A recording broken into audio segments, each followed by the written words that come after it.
दोस्तों नमस्कार। कभी कभी कुछ ऐसी रहस्यमय घटनाएं घट जाती हैं जिसके कारण हम ये मानने के लिए विवश हो जाते हैं कि मरने के बाद भी प्रेत पितर आदि योनियां होती हैं। एक ऐसी ही रहस्यमय कहानी उत्तर प्रदेश के बलिया जिले के हीरालाल चौराहे की है। इस चौराहे पर ट्रैफिक पुलिस के पद पर हरिप्रसाद नाम के व्यक्ति तैनात थे। हरिप्रसाद जी का नाम गोपनीयता की वजह से बदल दिया गया है। अभी हम हरिप्रसाद जी ही बोलेंगे इन्हें। हरिप्रसाद जी ट्रैफिक पुलिस के पद पर पिछले 20 वर्षों से कार्यरत थे। वे अपनी ड्यूटी के प्रति बहुत निष्ठावान थे। वे महीने में कम से कम छुट्टियां लेते थे क्योंकि इस चौराहे पर ड्यूटी देने वालों की हमेशा कमी रहती थी। इस चौराहे पर भीड़ का दबाव बहुत ज़्यादा रहता था।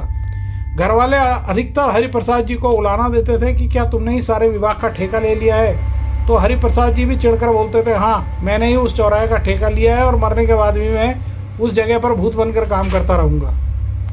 घर वाले हरिप्रसाद जी की ऐसी बात सुनकर चुप हो जाते थे। धीरे धीरे हरिप्रसाद जी की आयु जब 45 वर्ष की हो गई तो एक दिन अनहोनी घटना घट गई। हरिप्रसाद जी ड्यूटी पर के बाइक से अपने घर लौट रहे थे कि एक ट्रक से उनकी बाइक की भिड़ंत हो गई और घटनास्थल पर ही उनकी मौत हो गई। इस घटना को कई महीने बीत गए थे। वह चौराहा बिना ट्रैफिक पुलिस के सूना हो गया था। दरअसल उनकी मौत के पश्चात किसी भी ट्रैफिक पुलिस की ड्यूटी उस चौराहे पर नहीं लगी थी।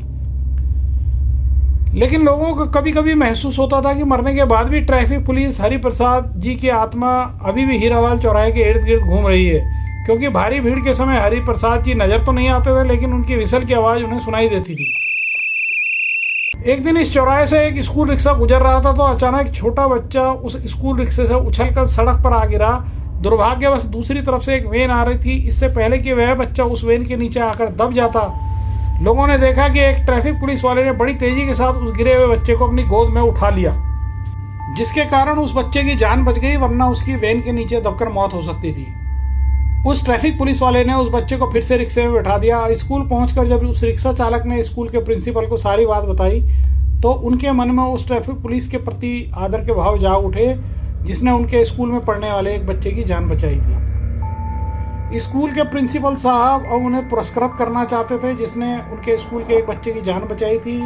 एक दिन प्रिंसिपल साहब उस रिक्शा चालक के साथ अपनी गाड़ी से हीरालाल चौराहे पर पहुंचे। उन्होंने उस ट्रैफिक पुलिस वाले से मिलने की इच्छा प्रकट की जिसने बच्चे की जान बचाने का नेक कार्य किया था। जब वह उस चौराहे पर पहुंचे तो उन्हें वहाँ कोई नहीं मिला। तब उन्होंने ट्रैफिक विभाग से पता किया कि इस हीरालाल चौराहे पर कौन सा ट्रैफिक पुलिस वाला तैनात था। ट्रैफिक विभाग से जो कुछ उन्हें पता चला वह बहुत चौंकाने वाला था। उन्हें पता लगा कि लगभग 3 महीने पहले उस चौराहे पर हरिप्रसाद नाम के व्यक्ति की जो ट्रैफिक पुलिस में था, जो उस समय वहां कार्यरत था, उनकी एक एक्सीडेंट में मृत्यु हो गई थी। उसके पश्चात अब तक उस चौराहे पर किसी की भी ड्यूटी नहीं लगी है।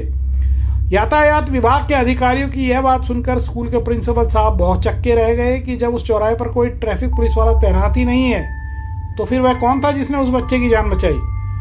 लेकिन अब तक सबको समझ में आ गया था कि उस बच्चे को बचाने वाला कोई और नहीं, ट्रैफिक पुलिस वाले हरिप्रसाद जी की आत्मा थी जिसने हीरालाल चौराहे पर उस स्कूली बच्चे की जान बचाई। लोग आश्चर्यचकित थे कि मौत के बाद भी ट्रैफिक पुलिस वाले हरिप्रसाद जी उस चौराहे पर ड्यूटी कर रहे थे, क्योंकि अभी तक उस चौराहे पर किसी भी ट्रैफिक पुलिस वाले की तैनाती नहीं हुई थी।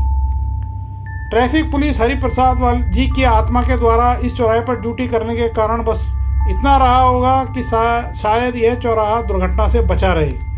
तो दोस्तों ये जानकारी आपको कैसी लगी? आप हमारे चैनल को लाइक करें, चैनल को सब्सक्राइब करें, बेल आइकन की घंटी प्रेस करें और अपना कीमती समय हमें देने के लिए आपका धन्यवाद। नमस्कार।